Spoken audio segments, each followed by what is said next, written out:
Yes, आज का हमारा टॉपिक है इंडियन कॉन्स्टिट्यूशन, भारतीय संविधान। After gaining freedom from the British rule in 1947, Bharat में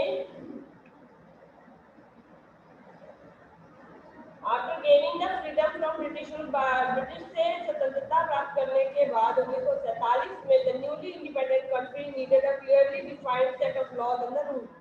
जो स्वतंत्र भारत था, जहाँ का जो देश था, उसको जरूरत थी एक साफ सुथरे कानून और नियम कानून की जरूरत थी। The demand for the constitution was first made by the Indian National Congress in 1935. सबसे पहले 1935 में भारतीय संविधान की जो मांग हुई थी वो नेशनल कांग्रेस के द्वारा की गई थी। The unfair policies of the British and their authoritarian ways of working had created a consensus among the leaders and the people of India. और इसके बाद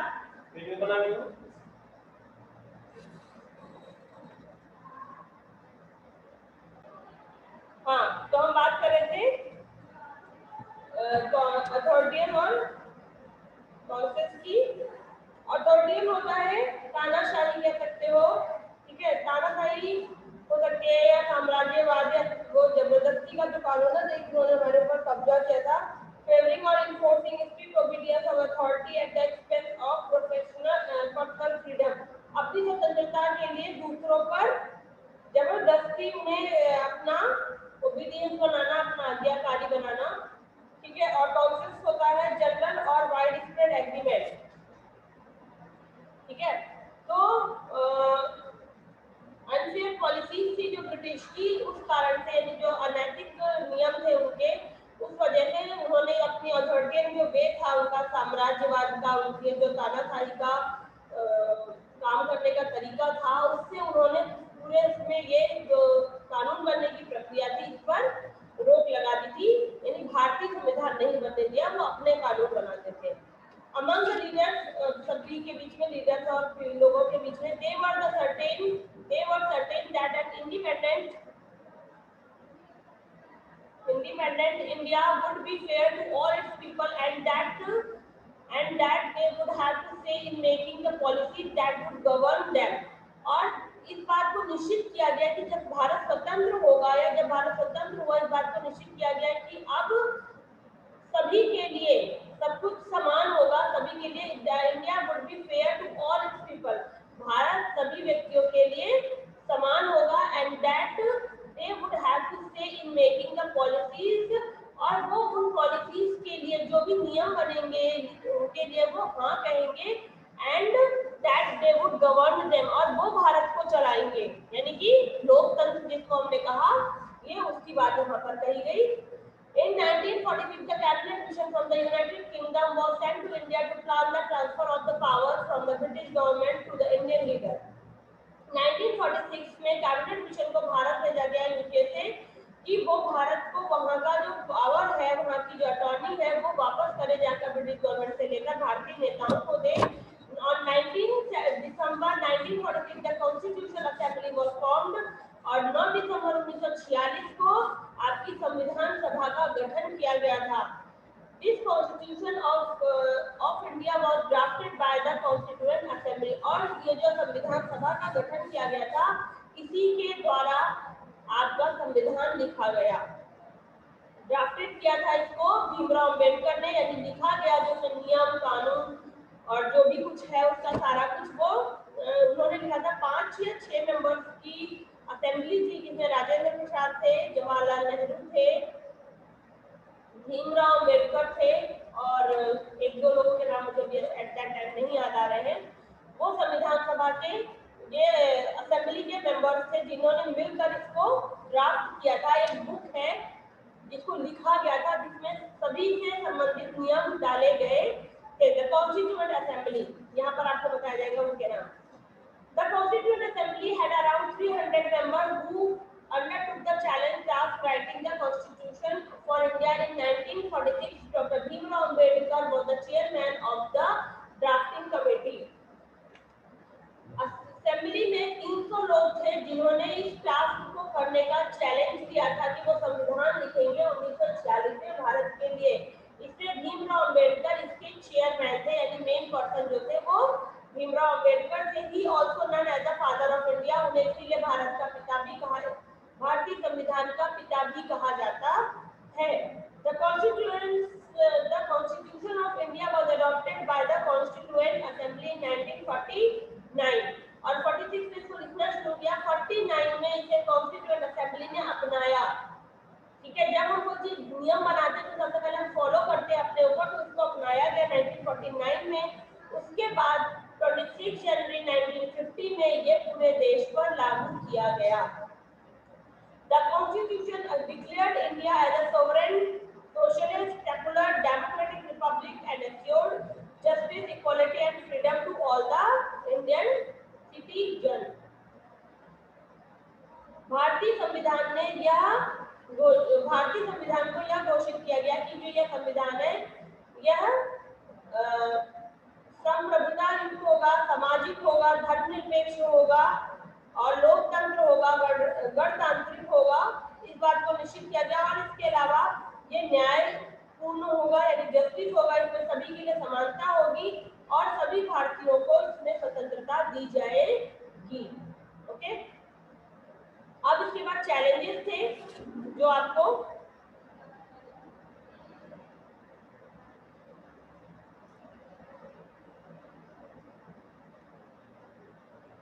ये था आपका।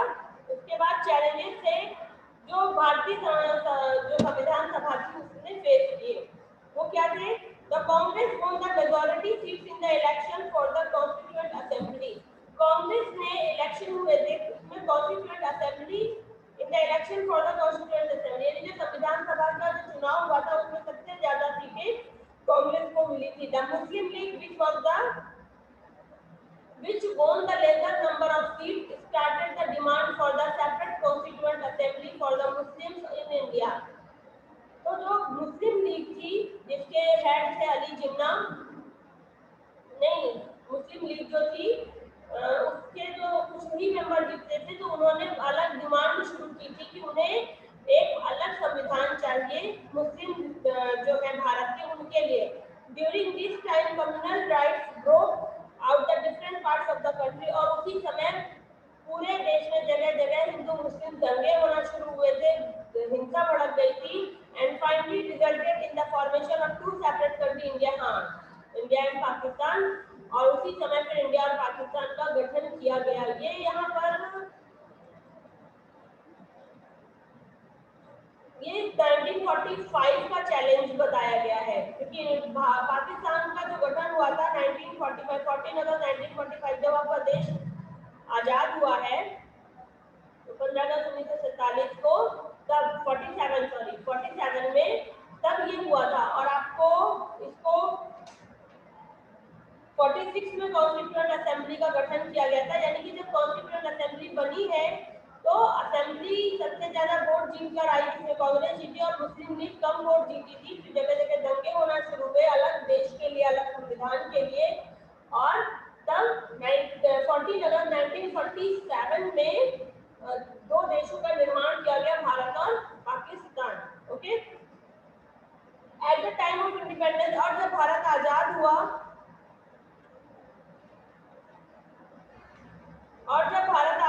India had 565 princely state. जब भारत ने 565 प्रिंसली स्टेट होती हैं रियासतें, जहां पर तब भी नवाबों राजाओं का राज्य था, जैसे हैदराबाद थी और जम्मू कश्मीर थी, दो तो बहुत फेमस रियासतें थी। इसके अलावा और भी छोटी छोटी कुछ रियासतें थी, वो थी जिन पर that were under the ruler and not the British, जो भारत राजाओं के अंदर में थी, ब्रिटिश शासन नहीं था उनमें। The status of these states was not clear, और उनका जो स्टेटस था वो भी क्लियर नहीं था कि वो भारतीय संविधान को मानेंगे नहीं मानते हैं, मतलब किस चीज के लिए उनको बाध्य नहीं किया गया था, तो वो चीज क्लियर नहीं थी। And they were yet to be integrated into India, और उन्हें भी भारत में पहले क्या था, वो अलग थे, मतलब देश के अंदर थे पर वो अपना कानून बनाकर चलते थे। फिर उन रियासतों को भारत में मिलाया गया।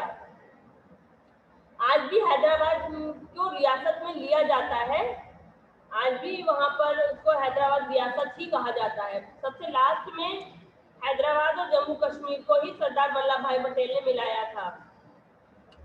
Some of the princely states were the Patiala, Hyderabad, Mysore, Baroda and Kashmir. ये आपकी कुछ प्रिंसली स्टेट्स के नाम बताए गए हैं कि वो भारत में मिलना चाहते हैं कि नहीं, इस बात को लेकर भी क्लियर नहीं था और आपको स्टेट्स के नाम बताए गए हैं। ये भी एक समस्या थी कि उन सभी स्टेट्स को यानी 565 स्टेट्स को भारत में मिलाना, उन पर भारतीय संविधान को लागू करना, ये भी एक बहुत बड़ी समस्या थी। अगर मान लीजिए कोई घर है, वो एक घर के अंदर रहकर लोग अलग अलग हैं, तो आप सोच सकते हो कि दुश्मन अटैक जल्दी कर सकता है, ठीक है। और एक ही घर के अंदर रहकर अगर सब एक होकर रहेंगे तो किसी भी समस्या का समाधान आसानी से किया जा सकता है। घर के बनाए हुए नियम सभी पर लागू होंगे, और अगर घर के अंदर सभी लोग रह रहे हैं एक ही घर के अंदर मगर अलग अलग नियम यूज करेंगे, तो कोई राम कहेगा और कोई कृष्ण कहेगा, तो अलग ही अलग धाराएं चलने लगेंगी। और फिर क्या होगा, कहीं ना कहीं दोनों में क्लैश होना, उनके विचार क्लैश करते हैं, जैसा कि आजकल मोस्टली सब जगह हो देखते ही हैं आप। तो वही चीज उस वक्त देश में थी, इसीलिए इनको मिलाया गया था।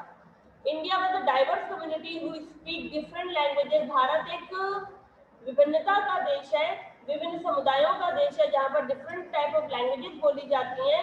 फॉलो डिफरेंट रिलीजन, यहाँ पर डिफरेंट टाइप ऑफ रिलीजन है, यहाँ पर डिफरेंट टाइप ऑफ कल्चर है। That is why major challenge था उस वक्त कि इन सभी चीजों को एक करना, इन सभी को take care of the interest, इन सभी के इंटरेस्ट की यानी धर्म की, भाषा की, कल्चर की रक्षा करना, एंड डाइवर्स ग्रुप ऑफ, और डिफरेंट जो ग्रुप्स हैं उनकी रक्षा करना, और यूनिटी इन डाइवर्सिटी को मेंटेन करना, यानी अनेकता में एकता।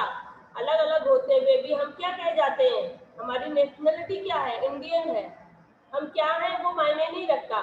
जब देश पर कोई बात आती है तो हम फिर से खड़े हो जाते हैं कि नहीं, हम देश के हैं और देश हमारे लिए है।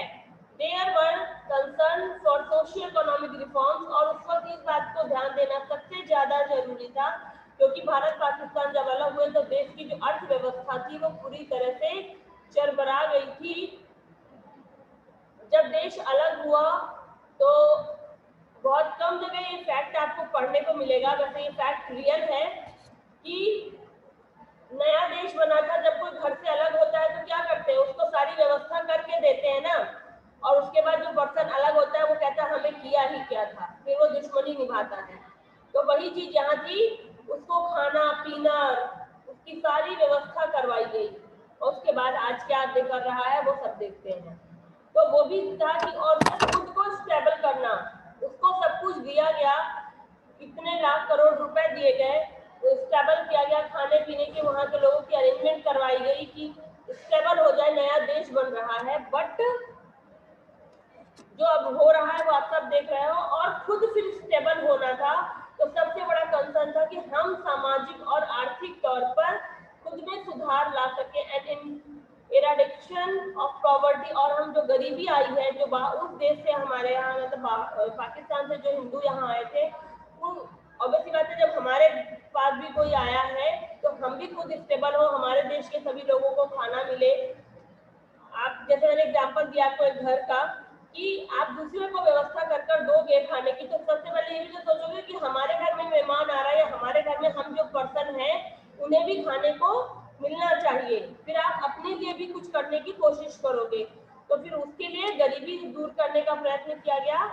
As the condition of the people in India was dismal, और फिर भारत के जो लोग थे उनकी जो कंडीशन थी वो डिस्मल थी, यानी कि बहुत ज्यादा क्रिटिकल थी।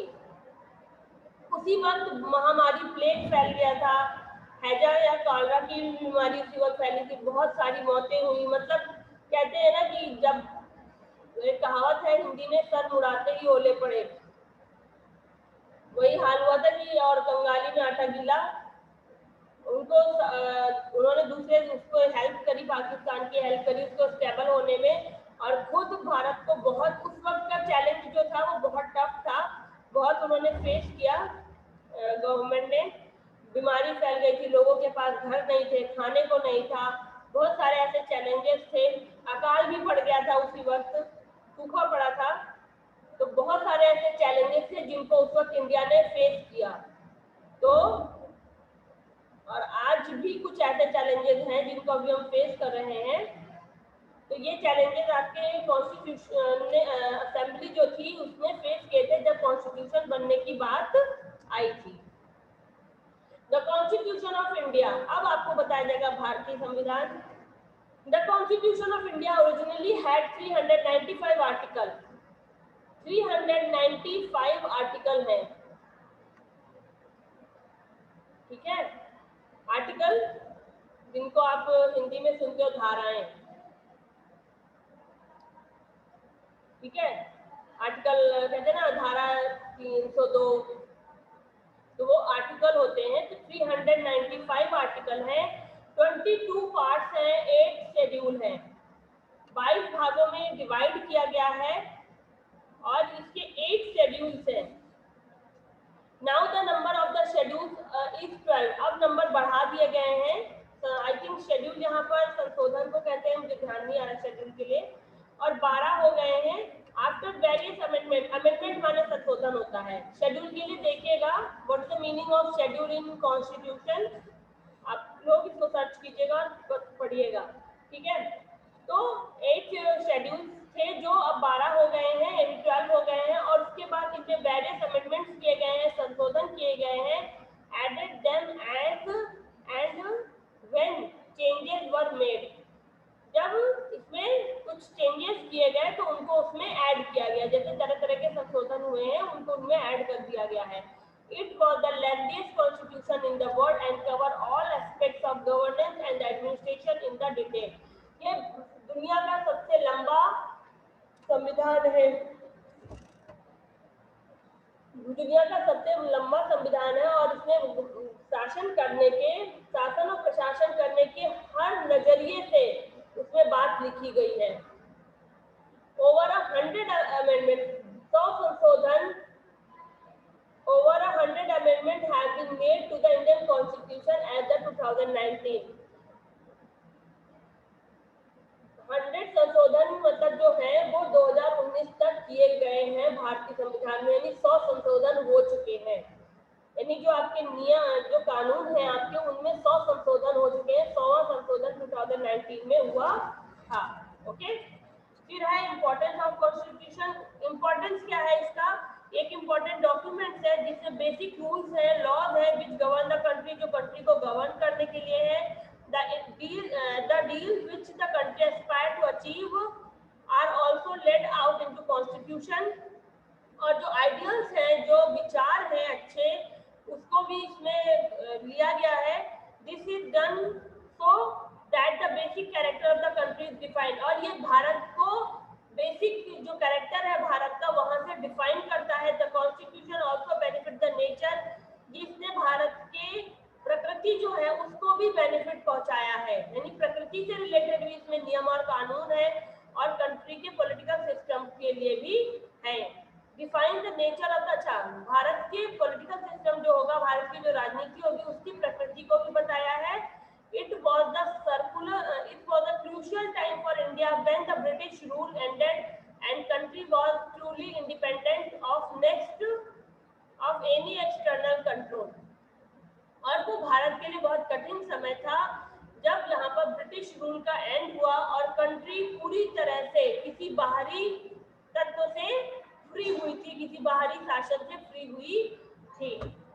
और इसके बाद जो इम्पोर्टेंस और